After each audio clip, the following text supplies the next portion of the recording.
Dernière étape des fractions algébriques, les équations fractionnelles. Donc, tout ce qu'on a vu jusqu'à présent va nous aider à résoudre des équations qui sont différentes des fois précédentes, puisque cette fois-ci, nous avons des x au dénominateur.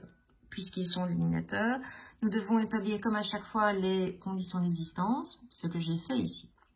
Donc, l'idée est d'abord de voir si on peut simplifier nos fractions. La première, non. La seconde, non plus. Mais la troisième, peut-être. Donc, grâce à la factorisation, on a donc x et x moins 1, on peut simplifier le x et le x carré. Donc, on a comme dénominateur maintenant, enfin comme fraction, ceci. Et on va devoir justement établir un dénominateur commun, puisque toutes les fractions ne sont pas sur le même dénominateur. Donc, de chaque côté, j'ai besoin du x et j'ai besoin du x moins 1 pour la deuxième et pour la troisième. Donc, ça veut dire que maintenant, il faut changer les numérateurs.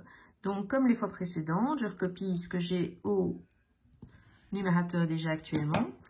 Alors, pour la première fraction, j'avais x.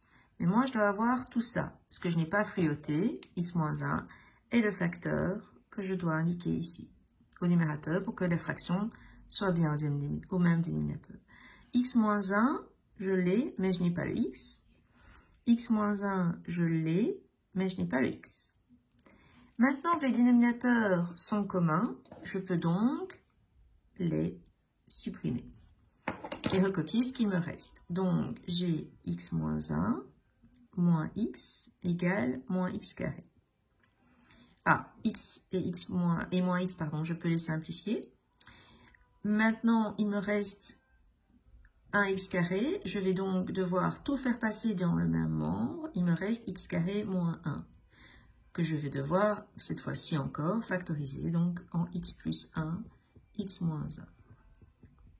Ça veut dire que soit ceci, pour que ce soit égal à 0, égale moins 1, soit ceci est égal à 1. Alors, on pourrait croire que l'exercice est fini, mais cette fois-ci, malheureusement, pas du tout.